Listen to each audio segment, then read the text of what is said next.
नाज़रीन, आप देख रहे हैं सूर्य टीवी। मैं हूं आपका होस्ट इरफान चौकत।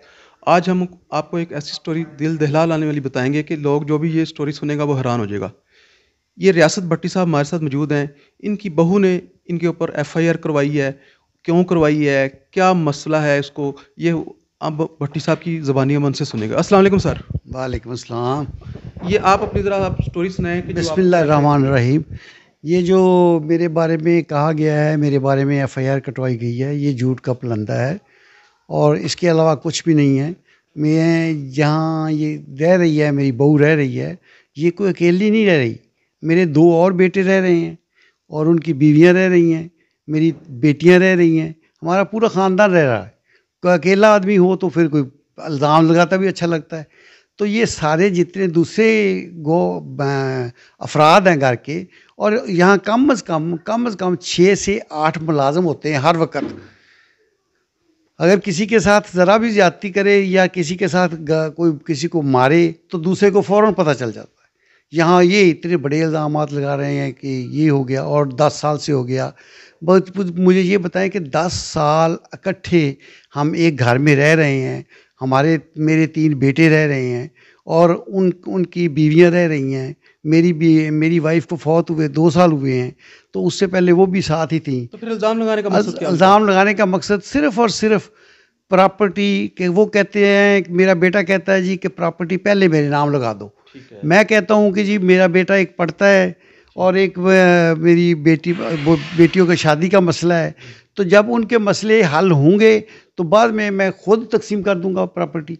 लेकिन वो बज़िद है कि जी हमें हमारा प्रॉपर्टी जो मेरे नाम करें। कैसे कर सकते हैं? वो तो यहाँ तक कह देता है कि एक प्रॉपर्टी के पैसे मैंने दिए हैं, लेकिन प्रॉपर्टी जो है वाला साहब के नाम। ये कभी हो सकता है कि जो 22 साल का उस वक़्त, उसकी 10 साल पहले ये मकान ख़रीदा है। 10 साल पहले, आज उसकी उम्र अगर 32 साल है तो 10 साल पहले उसकी उम्र 22 साल हुई। तो 22 साल का बच्चा ये एक मकान कैसे खरीद सकता है? उसके पास पैसे कहाँ से आए? झूठ का पलंदा। उसकी जो बीवी ये कह रही है, मुझे नहीं समझ आती। मैं खुद परेशान हूँ कि ये इन्होंने इस तरह का झूठ का सोचा कैसे। अच्छा, सबसे पहले मैं कहूँगा कि अब आ जाएं कि अपनी सफाई के लिए कि मैं क्या कर सकता हूँ। मैं, अल्लाह का शुक्र है, हमारी फार्मास्यूटिकल इंडस्ट्री है, वहाँ 100 से ज़्यादा लड़कियाँ काम करती रही हैं, अब भी करती हैं। अब उनका एक एक लड़की को अलहदा करके पुलिस पूछ सकती है, आप पूछ सकते हैं कि भट्टी साहब का किरदार क्या है। अगर मैंने कभी अपनी फैक्ट्री में काम करने वाली लड़की को बेटी के अलावा कभी उसका नाम लिया हो तो मुझे आप जितनी जो सज़ा दे दे वो कर ले। घर में तो मैं अपनी बहू को तो कहता ही बेटी हूँ, एक को नहीं कहता, इसको नहीं कहता जो ये कर रही है। मैं दूसरी दोनों की राय ले लें, उनको कुरान पाक पे हल्फ रखवा लें, मेरे बेटों को कुरान पाक पे हल्फ रखवा लें, मेरे अजीज़ो कारब को कुरान पाक पे। देखें, ये सफाई कोई ये तो नहीं, ये जो कह रही है अकेली एक ऐसे ख़ानदान से आई है कि जिसका मुझे बाकी तो नहीं पता। इसका एक बाप नहायत शरीफ आदमी है, नहायत ही नेक आदमी है, जो खुद इस उम्र में अपनी बीवी से शायद नाराज़ है। वो खुद अपना पकाता है, अलहदा पकवाता है मुलाजिम से, और ख़ुद खाता है और 25-30 लोगों को खाना खिलाता है। मैं उसकी हर गवाही को मान जाऊंगा। अगर वो कह दें, ये फ़िल्म देख के इसकी जो अपनी बेटी की, वो अगर ये बंदा कह दे उसका बाप कि भट्टी साहब का किरदार ऐसा है, तो मैं बिल्कुल झूठा। बात ख़त्म हो गई ना। उसका बाप पे मैंने छोड़ दिया, अपनों पे तो छोड़ा ही नहीं। अपने तो मेरे अपने हैं, मेरे बेटे भी हैं, मेरे अपने हैं, मेरी बहुएँ मेरी अपनी हैं, मेरी बहन बेटियाँ भी हैं। लेकिन बेटियाँ हों, बहू हो, बेटे हों, किसी की कब्र में नहीं जाते। कुरान पाक पे कोई गलत हर्फ नहीं दे सकता, ना कोई दे सकता है। और चूँकि हमारा ईमान है कि कुरान पे गलत हल्फ देने के बाद तो मुसलमान ही नहीं रहता। ठीक है, ये तो पागल हुआ है, ये जायदाद के लिए पागल हुआ है। फटाफट मुझे हैंड ओवर कर दे। इसने पता नहीं जुआ खेला, पता नहीं क्या किया इसने। आज से कुछ साल पहले ये थाना मुस्लिम टाउन में इसके ख़िलाफ़ एफआईआर हुई एक चेक पे, जो इसको अरेस्ट कर लिया गया। तो इसकी माँ ने, साफ ज़ाहिर है कि वो घर में रोती पीटती थी, मेरे लिए को एहतराम काबिल एहतराम थी। मेरे उसकी औलाद भी मेरे इर्द गिर्द बैठी कि जी हमारे भाई को, हमारे बेटे को, उसने कहा मेरे बेटे को आज ही छूटना चाहिए, आज ही लाना चाहिए। मैं उसके लिए थाने गया हूँ, उसके गवाह मौजूद हैं, सबके नाम, राना शमशाद साहब मौजूद थे, राना अनवर साहब वकील एडवोकेट मौजूद थे, और हमारे अब्दुल हक साहब मौजूद थे, SHO साहब मौजूद थे, DSP साहब मौजूद थे। ये सारे लोग मौजूद थे जब मैंने 72-73 लाख रुपए बरादरी के लोगों से इकट्ठे करके इसके अदा किए, कर्ज अदा किया। और जब पैसे कम हो गए, जो पूरे नहीं हो रहे थे, और जो लेने वाले थे वो कहते पैसे दें वरना हम इसके FIR नहीं उठाएंगे, तो फिर हमने 26 लाख की गाड़ी 13 लाख में, मेरे अपने बड़े बेटे की गाड़ी 26 लाख की गाड़ी ली थी, हमने 13 लाख में एडजस्ट कराई। इसको हमने यहाँ तक कवर दिया। जहाँ तक ये मेरी बहू का तल्लक है, इसका तो एक एक जिस्म का हिस्सा, इसका एक एक इसकी नस नस से ये आवाज़ आई होगी कि मेरे घर बसाने वाला मेरा ससुर और मेरी सास है। अगर कभी इसकी माँ और इसका बाप उनसे बयान लें, ज़रूर लें।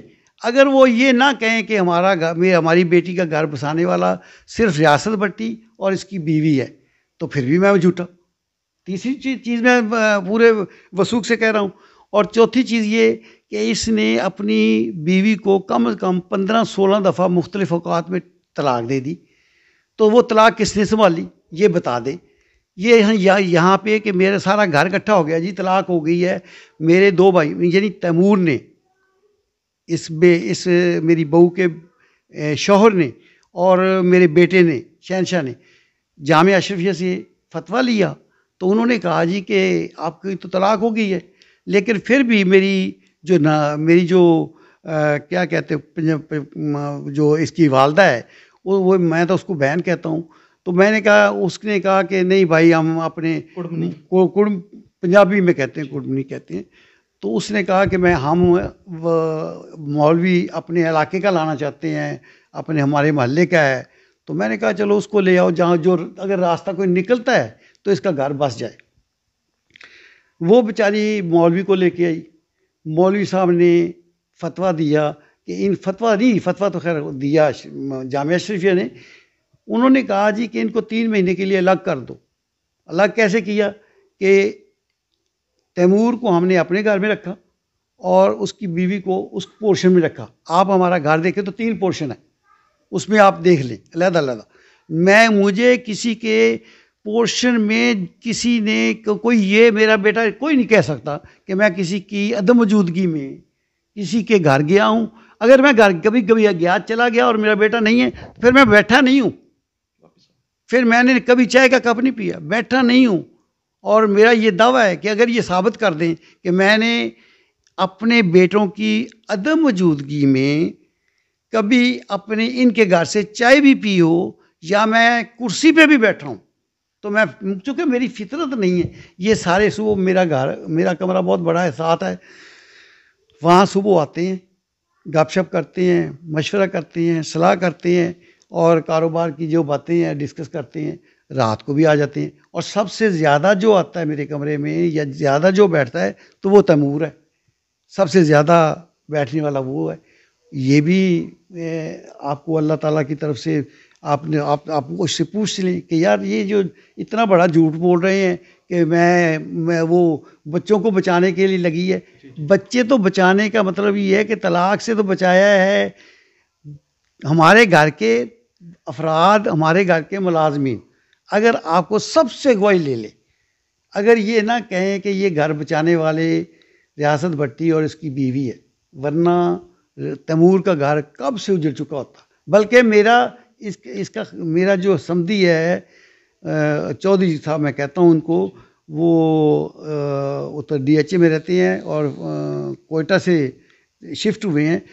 वो इतना नेक आदमी है, अगर वो कह दे, आप यकीन करें कि वो कह दे कि भट्टी साहब मेरी बेटी का घर उजाड़ना चाहते हैं। उनको नहीं आपने बताया कि ये मसला है तो आप आए? नहीं, वो आए ही नहीं, वो इनके कहने पे नहीं आए। यानी इतना बड़ा ये इल्ज़ाम लगा रही है, इतना बड़ा ड्रामा कर रही है। और इस तरह की तो आप यकीन करें कि मैं हैरान हूँ।